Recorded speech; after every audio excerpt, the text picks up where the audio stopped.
Hi Virgo, this is Jov. Welcome po sa ating channel. By the way, Virgo, this is your first half of the month of November, ngayong November 1 to 15, 2025. Gamitin ang reading na ito bilang gabay lamang. Kung naka-resonate kayo, comment down. Comment down. Tandaan, ito ay general reading. Kunin nyo lang po kung ano ang naka-resonate sa iyo. This is for you, Virgo.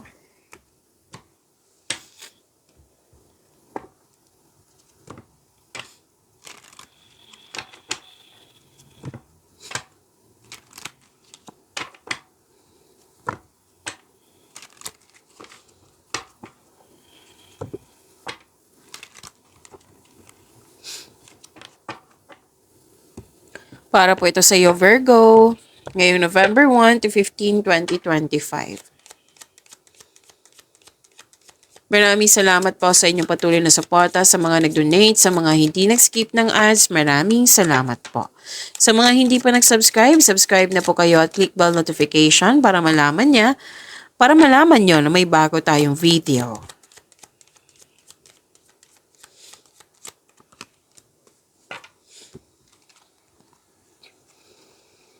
Pwede nahihirapan kayong gumawa ng desisyon dito. Kung nahihirapan kayo, so seek help. Oo. Pwedeng desisyon to kasi may guilt and sacrifice. Wow, may parating na malaking pera or di kaya news or information. Malalaman mo din yung totoong intensyon ng isang tao sa iyo. And nagkaroon ka ng time for yourself? Oo, may love, may self-love, may romance, attraction, and affection.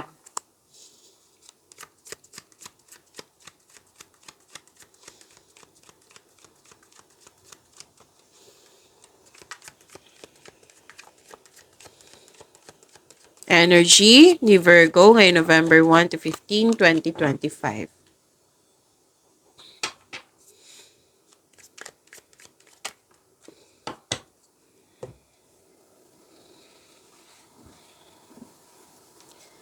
Para sa mga bago dito, kung may napansin kayo na repeating message, yan po yung pinupush ng course sa inyo. Like for example, nanood kayo sa inyong daily Gabay Tarot reading, weekly Gabay Tarot reading, monthly Gabay Tarot reading, at dito din sa first half nyo po. At may napansin kayo na repeating message. Yan po yung pinupush ng course sa inyo na kailangan nyo bigyan ng atensyon, solusyon, at aksyon kung maaari po. So, ano yung energy ni Virgo?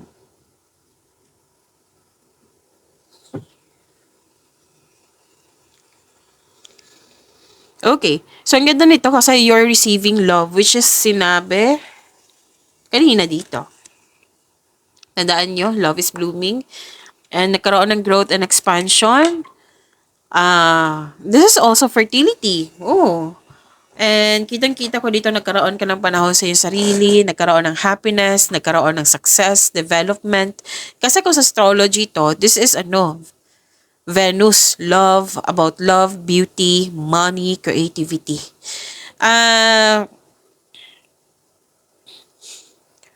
Okay.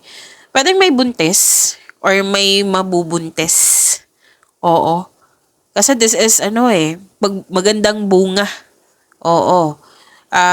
This is also fertility. Kung gusto nyo mabuntis, then go ahead. Kung ayaw nyo, then use protection. Huwag kayong mag-alala kasi lahat naman tayo dito adult. And kung wala yan, pwede din abundance and success ito. Yes. So be happy with the results of your action. Pwede din malaking pera na parating sa iyo or unexpected job opportunity na mga pagbigay sa iyo ng malaking pera.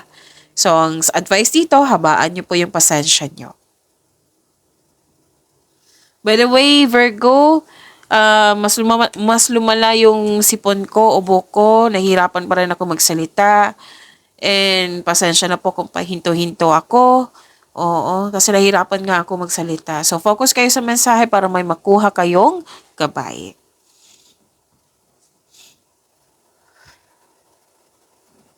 Malakas ang iyong intuition. May sekreto kang malalaman or malalaman mo na kung sino yung taong manuloko or nanloko sa'yo. So, dapat ikaw ay magpahinga at magnilay-nilay, mag-ingat kayo sa taong hindi totoo sa'yo. Malalaman mo yan kasi nga malakas nga yung intuition nyo. Kung wala, then mas mabuti, di ba? Oo. Mag-ingat din sa kontrata. Basahin ng mabuti kasi may nakita ko ditong matutuklasan mo to kasi may hidden charges po daw. So, be wiser.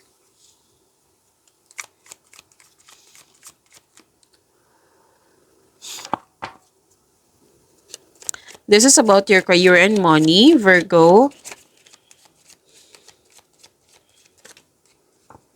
Kunin ko tong nauna.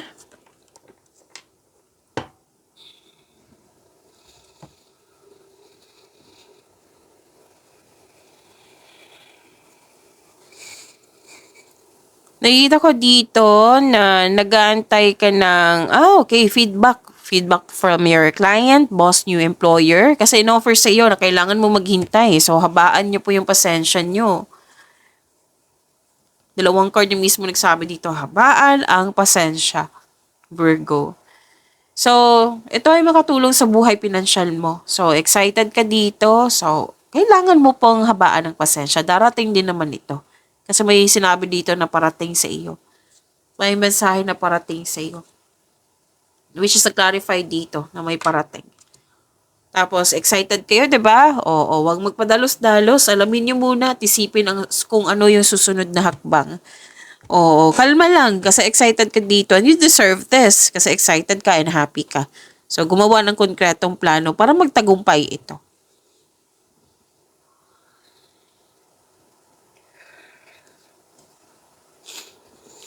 So, dalawang card mismo nagsabi dito na gumawa kayo ng konkretong plano para magtagumpay ito. Oo. Pero din, natagalan ka sa paggawa ng desisyon. Oo. So, don't hesitate too long. Ang advice ng card nyo, makinig kayo sa intuition. Oo. Again, don't hesitate too long. Kasi, opportunity to eh. Like for example, good for 7 days yung offer sa iyo. Tapos nakapag-decide ka ng 8 days. Di ba sayang?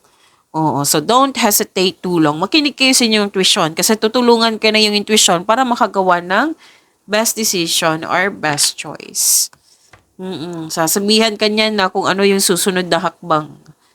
Patungo sa right path, patungo sa success. So excited ka talaga dito sa offer, oh. Kasi ito alam mo na makapagbigay ito ng financial growth and stability sa iyong career and money. So, claim nyo po ha. Galingan nyo. And prepare yourself kasi nakita ko dito na magiging busy ka.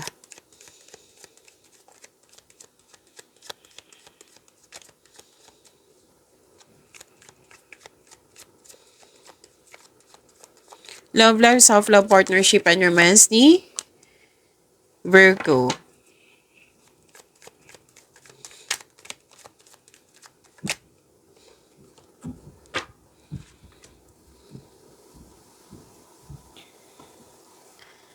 Sa mga single, this is about your love life ha, self-love, partnership, and romance. Sa mga single, you've been doing a great job to love yourself. May potential din na mamimit mo yung the one. Oo, so do something special for yourself. Treat mo yung sarili mo kasi deserve mo naman ito. Sa mag-asawa, sa mga marelasyon, may harvest dito Mag-harvest kayo. Pwedeng bakasyon din po ito. Nag-enjoy kayo dito Oo. May enjoyment, may celebration, nag-iipon. May nakita ko ditong ipon, project. Yan. Pwedeng nag-decorate kayo ng bahay, nagpa-renovate kayo ng bahay, pero most likely, bakasyon din to. Basta nag-focus kayong lahat sa peace of mind.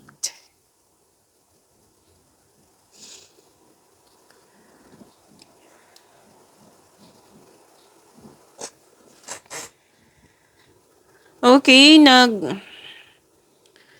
Okay, sa mga single dito, may maliligaw or nililigawan mo na parang pumipili ka dito kung sino yung the best sa kanila.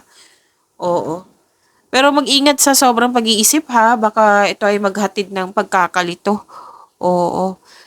Sa mga relasyon sa buhay mag-asawa, okay. May temptation kasi ako nakikita dito.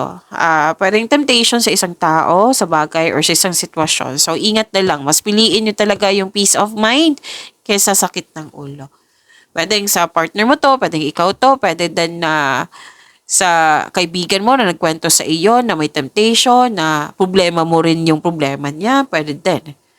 Okay, so umiwas sa temptation. Pag-imanin niyo po yung blessings sa binigay sa inyo, Virgo. See you tomorrow. Maraming salamat.